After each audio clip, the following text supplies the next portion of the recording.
한국수산업경영인중앙연합회가 지난 6일 후쿠시마 원전 오염수 방류와 관련해 국회와 국민에 대한 호소문을 발표했습니다.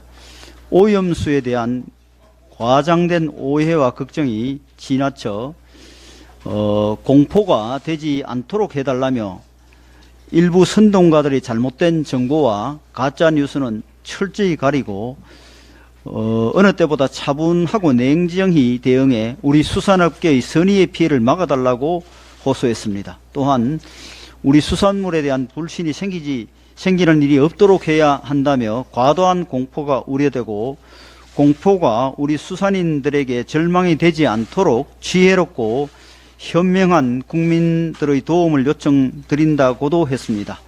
후쿠시마 오염수 방류에 대한 국민의 우려는 너무나 당연합니다. 하지만 지금 민주당과 좌파 진영은 이러한 국민의 우려를 악용해 온갖 괴담과 가짜 뉴스를 쏟아내고 있습니다.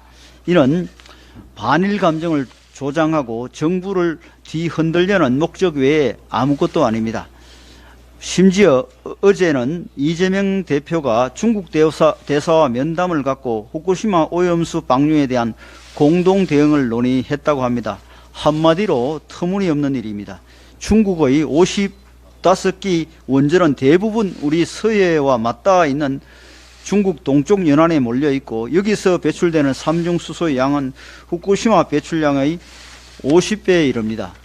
후쿠시마 방류수가 4, 5년 뒤 한국 해역에 도착할 때가 되면 삼중수소는 17만 분의 1로 희석될 것이라고 합니다. 그렇다면 민주당은 일본보다 중국에 먼저 대책을 요구해야 할 것입니다. 민주당이 괴담과 가짜 뉴스를 쏟아내고 중국 대사까지 끌어들여 쇼를 벌이는 것은 돈봉투 게이트와 코인 게이트에서 국민의 시선을 돌리려는 정략일 것입니다. 민주당의 무책임한 선동정치와 공포 마케팅에 수산업계가 이미 피해를 입고 있습니다. 천일염의 경우 2달 새에 가격이 40% 폭등하고 일부 사재기 현상도 벌어지고 있습니다. 괴담과 가짜뉴스의 피해는 결국 온 국민에게로 확산될 것입니다. 우리 국민들은 광우병 괴담과 사드 전자파 괴담이 얼마나 황당한 거짓말이었는지 잘 기억하고 있습니다. 그로 인한 정치적, 사회적 혼란의 비용은 가늠할 수도 없습니다. 국민의 생명과 건강이 걸린 중대한 문제를 민주당이 계속 당리당략에 이용하려 한다면 우리 국민이 용서하지 않을 것입니다. 또한 정부는 후쿠시마 인근 수산물을 수입하지 않는다는 방침을 굳건히 지킬 것이고 수산물 방사능 검역은 더욱 철저히 할 것입니다. 또한 IAEA 최종 결과 보고서에서 방류에 문제가 있다고 밝혀지면 당연히 방류를 반대할 것이며 우리 연구진의 조사 결과에서도 문제점이 발견되면 일본 측에 추가 안전조치를 요구할 것입니다. 이후에도 방류수의 오염 농도가 일본이 공언한 것과 다르다는 것이 확인될 경우 방류의 즉각 중지를 요구할 것입니다.